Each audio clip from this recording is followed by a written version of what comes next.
मियाँ बीवी और सास। गीता और मोहन की शादी के पूरे 8 साल बाद उनके घर में एक बेटा जन्म लेता है। गीता हजारों मन्नतों के बाद मिले बेटे से बहुत प्यार करती है। बचपन से ही वो तारक को खुद से बढ़कर रखती है, उसे कभी भी अपनी आंखों से दूर नहीं होने देती। धीरे धीरे समय बीतता चला जाता है और अब तारक 20 साल का हो जाता है। गीता अब उसकी शादी के लिए लड़की ढूंढ रही होती है, लेकिन हर बार माँ के साथ चिपके रहने के कारण हर लड़की उससे शादी करने के लिए मना कर देती है। क्या हुआ गीता, तुम किस सोच में डूब गई हो? देखिए ना, अब मेरे तारक की शादी की उम्र हो चुकी है, लेकिन हमारे गांव की एक भी लड़की उससे शादी करने के लिए राजी नहीं हो रही है। अरे, ऐसी भी क्या खराबी है मेरे बेटे में जो हर कोई उसे देखकर ही इनकार कर देता है? खराबी हमारे बेटे में नहीं, तुम में है। अब अगर तुम उन दोनों को बात करने के लिए अकेला ही नहीं छोड़ोगी और उनके बीच में जाके बैठ जाओगी तो कौन उससे शादी के लिए हाँ करेगा? माना कि तुम तारक को बहुत प्यार करती हो, लेकिन शादी जैसी चीज के लिए तुम्हें उसे प्राइवेसी देनी चाहिए ना। आपको तो हर चीज में मेरी ही गलती लगती है, आपसे तो बात करना ही बेकार है। हाँ, छोड़ो ये सारी बात और आज शाम के लिए तैयार रहना। मैंने अपने तारक के लिए मोना नाम की एक लड़की को देखा है, बहुत ही सुंदर और संस्कारी लड़की है, इसलिए आज तुम उन दोनों को अकेले में बात करने देना। मैं नहीं चाहता कि ये रिश्ता भी हाथ से निकल जाए। गीता अनचाहे मन से हाँ में हाँ मिलाते हुए अपने कमरे में तैयार होने चली जाती है।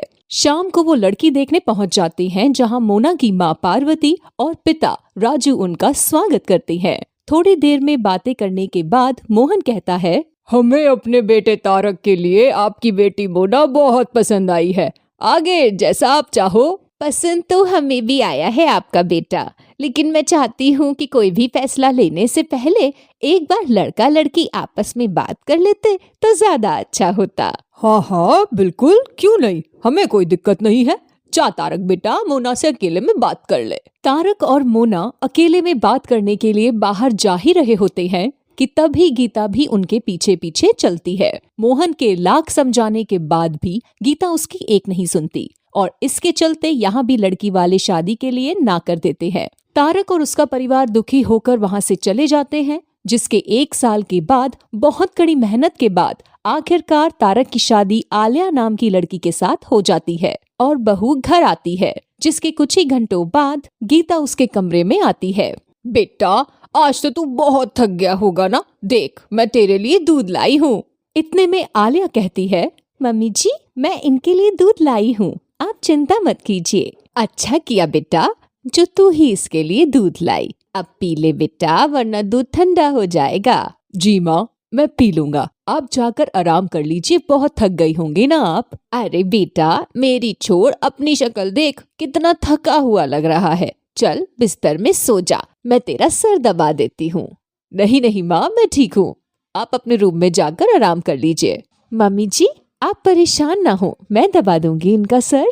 वो क्या है ना बेटा, मेरे बेटे को मेरे हाथ की ही मालिश अच्छी लगती है, तो तू एक काम कर, तू सो जा, तब तक मैं इसकी मालिश कर देती हूँ। गीता ऐसे ही जिद पकड़कर तारक के सिर की मालिश करने लगती है। गीता की मालिश करने के बाद तारक को नींद आ जाती है, जिसके कुछ देर बाद गीता अपने रूम में चली जाती है। अगले दिन सुबह गीता रसोई में सबके लिए नाश्ता तैयार कर रही होती है, तब भी आलिया रसोई में आती है। मम्मी जी मैं भी आपकी कुछ मदद करूं? अरे नहीं नहीं बेटा, तू जाकर डाइनिंग टेबल पर बैठ, मैं बस खाना लगा ही रही हूँ। गीता के कहने पर आलिया डाइनिंग टेबल पर जाकर बैठ जाती है और कुछ ही देर बाद घर के सभी लोग डाइनिंग टेबल पर आकर बैठ जाते हैं। तारक तू एक काम कर, कुछ दिनों के लिए बहू को बाहर घुमाने के लिए लेकर जा, इसी बहाने बहू का मन भी लगने लग जाएगा। अरे बहुत अच्छी बात कही आपने, एक काम करते हैं, क्यों ना हम सब मिलकर कहीं बाहर घूमने चले। अरे हम लोग जाकर क्या करेंगे, इन दोनों की नई नई शादी हुई है, इन दोनों को ही जाने दो ना। आपको नहीं चलना तो मत चलिए, मैं तो जरूर जाऊंगी। माँ आप अकेले आकर क्या करोगे? अरे अकेले कहाँ जा रही हूँ, तुम लोग हो ना मेरे साथ। गीता कहीं तारक और आलिया के बीच कबाब की हड्डी ना बन जाए, ये सोचकर मोहन भी उनके साथ चलने के लिए राजी होता है, जिसके बाद सब लोग कुछ दिनों के लिए घूमने चले जाते हैं। ऐसे ही शादी को 2 साल बीत जाते हैं और एक दिन, बहू तुम्हारी शादी को 2 साल हो चुके हैं और अभी तक तुमने मुझे पोता नहीं दिया। पोता तो तुम्हें तब देगी ना जब तू उन्हें अकेले छोड़ेगी। जब देखो भूत की तरह चिपकी रहती है। आप कहना क्या चाहते हैं? मैं जानबूझकर इनके पीछे जाती हूँ क्या? मेरे कहने का ये मतलब नहीं है। मैं तो बस यही कहना चाह रहा हूँ कि बेटे के पीछे पड़कर तू उसके सुखी वैवाहिक जीवन और भविष्य दोनों को ही बर्बाद कर रही है। आपको लग रहा है कि मैं उनके सुखी वैवाहिक जीवन के लिए बाधा बन रही हूँ? गीता, मैं बस इतना कहना चाह रहा हूँ कि तुम उन्हें प्राइवेसी दो। अगर तुम उन्हें प्राइवेसी नहीं दोगे तो वो इस घर का वारिस कैसे देंगे? मोहन की बातें सुनकर गीता सोच में पड़ जाती है, लेकिन अभी भी तारक को लेकर उसके बर्ताव में 1 इंच का भी फर्क नहीं आता। और एक दिन सास के बर्ताव से परेशान होकर आलिया घर छोड़ने का फैसला करती है। मैं अब इस घर में नहीं रह सकती, आप रहिए अपने बेटे के साथ। अरे क्यों, क्या हुआ बहू? मुझसे कोई गलती हुई है क्या? 2 साल हो चुके हैं हमारी शादी को। जब से हमारी शादी हुई है तब से एक भी बार हम अकेले बाहर नहीं गए हैं। यहाँ तक कि कमरे में भी आप हमें अकेले नहीं छोड़ते। मानो मेरी शादी उनसे नहीं आपसे हुई है, इसलिए मैं ये घर छोड़कर जा रही हूँ। अरे नहीं बेटा, ऐसा मत कर। मुझे तो बस तारक की फिक्र रहती है, इसलिए मैं उसके आसपास रहती हूँ। लेकिन मुझे कहाँ पता था कि माँ का इतना प्यार बेटे के लिए श्राप बन जाएगा। मैंने तुझे पहले ही कहा था, लेकिन तूने मेरी एक बात नहीं सुनी। मुझे माफ कर दीजिए मम्मी जी, लेकिन मैं आज से यहाँ नहीं रहना चाहती। आप अपने बेटे के लिए दूसरी बहू ढूंढ लीजिए। बहू, मैं तेरे आगे हाथ जोड़ती हूँ, ये घर छोड़कर मत जा। मुझे मेरी गलती का एहसास हो चुका है। मुझे समझ में आ चुका है, बेटे के प्यार में अंधी होकर तुम्हारे वैवाहिक जीवन में बाधा बन गई मैं। गीता की बात सुनकर आलिया का दिल पिघल जाता है।